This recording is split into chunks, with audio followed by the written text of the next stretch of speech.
This program is brought to you by DJ's Goalpost Sports Bar and Grill.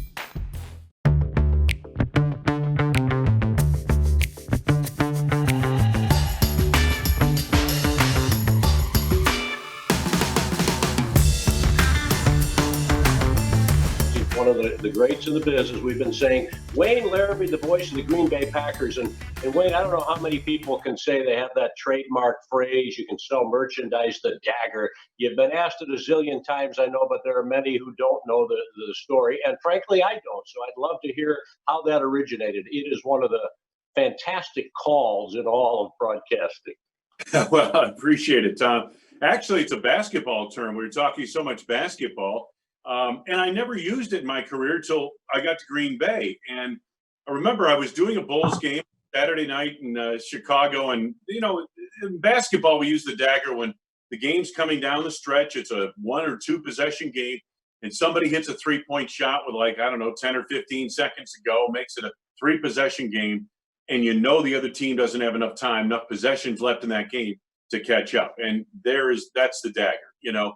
So it happened on a Saturday night in Chicago, and the next day, Sunday, it's like 2001, I want to say, and the Packers are playing the Baltimore Ravens. And I remember it was, Brian Billick was the head coach of the Ravens. The University of Wisconsin marching band was there. It was a big game. The Ravens were the defending world champions, and the Packers and Ravens are going back and forth all day.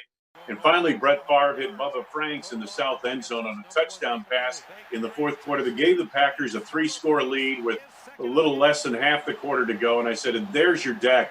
Because I knew at that point there's no way the Ravens offense was going to be able to make up that kind of ground. And so that kind of took off from there. And, in some weeks when the Packers win, and I don't use that term for whatever reason, I get all kinds of feedback. Where was the dagger? Why didn't you use the dagger?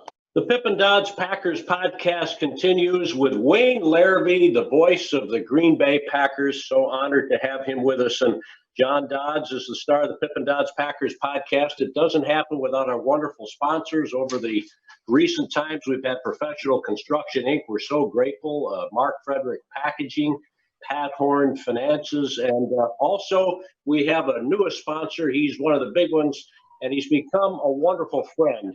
His name is Don Matovich, and Don Matovich is the owner of DJ's Goalpost in Menominee Falls with his incredible wife, Jen. Beautiful family, and he joins us now. Wayne, he's a guy who ran, I think he was a freshman at 180 pounds, and Donnie ran a 4.45 40, so he had some blazing speed. Yeah, indeed he did, yeah. Hey, Don. That's really nice that you brought that up now that I'm old and slow, Tom. That was nice. Well, tell us a little bit, first of all, about DJs. It's a marvelous background. You're there right now, and people need to come in because, as I've said before, we talked about it, we've never seen a sports bar as wonderful as yours with all the memorabilia that you have, including number 4 behind you. Well, if you could see number 4 behind me, and Wayne, this is a way for you to know this. We've done security, and one of the security jobs we had was with Brett Favre up at D2. So we have done security up there for him when he came back for Bart. He came back to be with Bart's wife and on the field. And I got a passion for sports memorabilia due to the fact that at the Vincent Barty Classic, my son was very young, only son of 5 children. I had all girls. My buddy pushes my son up as one of the greats who's passed away, Reninsky, is pulling up in his cart.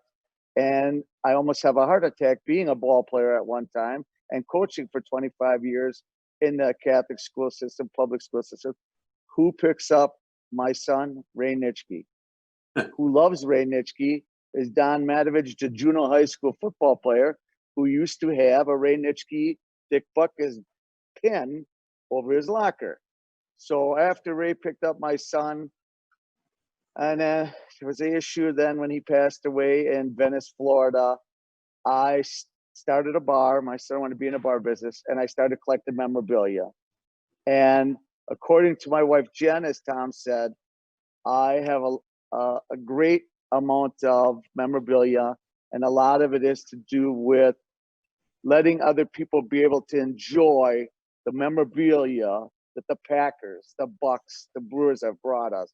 So I have a sports bar, and until my wife cuts me off, I will keep buying memorabilia and putting it up in my bar. And as you can see behind me, I even picked up Brett's college jersey, and they're all autographed.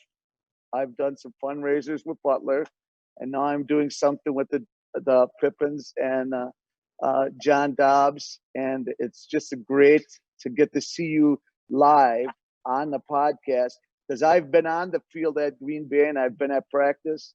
I was a friend with Alonzo Highsmith, and he would always give us passes so we could go on the field. So it's great just to see you live. And I guess what I would like to say is I'm glad and blessed as a Serbian to be affiliated with the Greek Freak, original Greek Freak, Tom Pippins. Bless your heart. Well, you got a couple of questions for Wayne Larrivee? Anything you'd like to ask him? You know what? I do have a question, Wayne. This is kind of funny. I did not realize that you were from Massachusetts. So my sister married a naval officer who was from New Bedford. And you said you worked at the paper mills. I didn't even know that tidbit, that paper mills were big in the 60s, because my brother-in-law always talked about fishing. All the guys worked on fishing boats. And here you bring up that your life was working at a paper mill, where your dad could bring you there. And I never knew anything about paper mills. And I've been to New Bedford, and it's a beautiful area. And that was interesting to learn about you, that you couldn't golf, but you could play basketball. So I guess that's a bonus. Yeah, it's funny because in New Bedford, I'm sure fishing is the major industry, but out of the western part of the state, the Hurlbut Corporation, and then it became Mead and the Schweitzer organization. Those are the big paper mills in South Berkshire County, and they employed a lot of people back then and sent a lot of people and families and kids to school. See, that is excellent. Great knowledge to know, because when we're done with this, I will actually call my brother-in-law, because I never knew any of that. And I will ask him and learn more and let him know that I was on with a fellow person from Massachusetts who's famous in Green Bay now, as we believe that you're famous. And I love to listen to you speak. And this is like a pleasure for an older ball player who gets to see Wayne Larrivee come on our show and do a show with Tom Pippins and John Dobbs. Well, my pleasure. It's an honor. Okay. Just so you know, because of Tom, I have gone and got, someday you'll have to see, we bought a figurine from Jeff Sports, which is on Capitol in Milwaukee, and it's an actual figurine of Bart Starr. And it's a new piece that we brought, and we have right by our front door. Life size. It's It's life size. Yeah, it's a life size. And the reason I bought the piece was it was an ice ball pitcher that they used to make that life size figurine. So it is so beautifully done. The cold in his face, the cold in his hands, everything shows you that's the ice ball. And it's just a beautiful piece. I did a little video of it.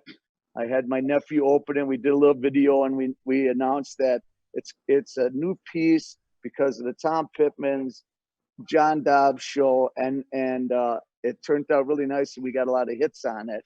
And everybody loves coming here. Beverly Taylor's been here to watch games. I've had guys who are retired Packers coming here. Butler I stayed with for the Chicago Bears game a couple years ago at the Radisson. I've had Jerry here. I've had Paul Horning here. Many players here, but I would have never had Wayne without Tom and John. So this is a great opportunity for me in the business to have you on. Well, great. I appreciate it. And, that team in the 60s was my favorite football team of all time, the Packers. I grew up as a kid as a Packers fan because I loved their colors. And I had this little lunchbox when I was in grade school, maybe 5th grade. And it was an NFL lunchbox, one of the first of the, marketing ventures the NFL. It had all the team insignias on it, the logos and everything. And then they had this picture of, at the time, one of the stars, Jim Taylor, in his green jersey, number 31, and his gold helmet with the G on the side of it. Green and gold were my favorite colors, next to, blue. Navy blue was my other favorite color. But anyway, green and gold are my favorite color, and I just was enamored with the G on the side. And I became a Packers fan, and it so happened the Packers were in the middle of the Lombardi, and that's kind of that team became my favorite team. And I thought, I've had a chance to meet many of those players, and which has been a thrill. Had a chance to spend time with Jerry Kramer on a project called Inside the Locker Room a few years ago that detailed that 1967 season and his locker room tapes at the Super Bowl that year. So it was a lot of fun, and that team was great. That was a wonderful team. That to me, when people talk about their Packers teams, I mean, some refer to the mid-'90s team that won the Super Bowl, made 2 back-to-back Super Bowls. Others talk about the Aaron Rodgers Packers. But my team was that Bart Starr, Jerry Kramer Packers team. That was the team that captured my imagination as a kid. Well, that's great to hear, because that's what I grew up to. I grew up to that team. I love Brett Favre. I met Brett Favre. Some people don't believe it. The guy is just phenomenal. We had 20-some people working up at D2. He talked to everybody like he knew everybody that was working security. He was phenomenal. But I would have liked to have done more with Bart Starr. I did see him at the Vince Lombardi Classic. He did put an autograph on Nitschke's picture, which, according to Bart at the time, was no one autographed anybody else's picture. But about 3 hours later of me just standing around watching him golf, he said, "Listen, kid, you're not going to go away." And I mean, I was in my 50s. He said, "Bring that picture over here. I'm going to put my autograph on it," which I have a bunch of autographs. McCarron's on it, Joe Panos, Mark Tauscher, all those people on it. Finally, Bart said, "I've never done this before. Let me sign this for you." And he put his autograph on it. And I have that picture up with Ray Nitschke. It's one of his famous pictures, and it's blown up. And it's so great. And it's been great to be around people who love sports. And that's what we're offering here. We're offering an opportunity for people to get to know about sports, and the people who are like you with a great voice. And it is a great voice. You don't have the accent anymore from Mass, but you still have your own voice, and it's unique.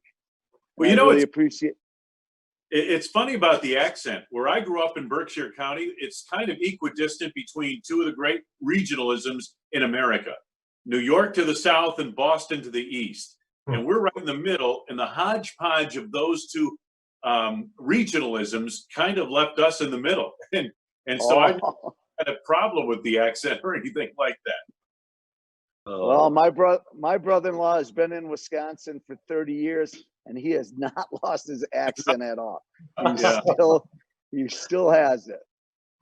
Well, hey, Wayne, I'd love to ask you, you talk about these Packers back then, and you've met them all, it seems. Do you have a favorite Packers player, not only in terms of performance on the field, but just in general, getting to know them? As you alluded to, there are so many great ones. I often say to people, Bart Starr is one of the greatest human beings I've ever met. And it just so happened that he was a 5-time NFL champion, 2-time Super Bowl MVP. But I think people would love to hear that from you, because, as they say, you've met them all. Yeah, I think you're exactly right on Bart, Tom, and thousands of people would say the same thing. He's one of the finest people I ever met. Such class and dignity. He was my favorite player as a kid. And, a lot of times I tell this to people all the time: the last person you want to meet is your boyhood hero, an athlete. You know what I mean? My favorite New York Yankee of all time, and I go back to the Maris and Mantle in that era in the 60s. But my favorite Yankee of all time is Derek Jeter. I have one picture of Derek Jeter here in my office. That's it. I bought it, from Steiner Sports in New York. I've never met Derek Jeter. I don't want to meet Derek Jeter. I said to somebody, one of my friends, I said, I don't want to meet Derek Jeter because he could never live up to in a moment of a meeting my whole, that whole persona of thought. So I've never met Derek Jeter, though many people have said, well, yeah, Jeter would live up to that because he's that kind of guy. But I don't want to take the chance. Bart Starr is another guy. I was really, a little trepidation. I didn't know if I really wanted to meet him because I'd met Mickey Mantle and Whitey Ford, two of my Yankees favorites, and Whitey was pretty good. Mickey was not, so he didn't quite live up to my boyhood remembrance of him. But Bart Starr not only lived up to it, Tom, but he exceeded it. And, that's a lot, when a person can exceed what your perception of him is, because as a fan, your perception is so much greater than that person could ever really be. And that, but by the same token, when you meet that person finally, a lot of times you're disappointed, not with Bart Starr. No, it's a treasure what you just shared, and dignity. What a wonderful word in the description of number 15. God rest his soul. Just a beautiful fella. And Derek Jeter with all that class. By the way, as an aside, Whitey Ford once flirted with my mother when she and Dad were out on a vacation in Florida. and Joe DiMaggio asked her out after Dad passed away many. So that's her claim to fame. She had to turn down Mr. Coffee, by the way. Going down memory lane with you, Wayne Larrivee, the voice of the Packers, with John Dodds, the Pippin Dodds Packers podcast, and a dear friend and a main sponsor, Don Matovich from DJ's Goalpost in Menominee Falls. We're going to continue on here for a few more minutes, so stick around.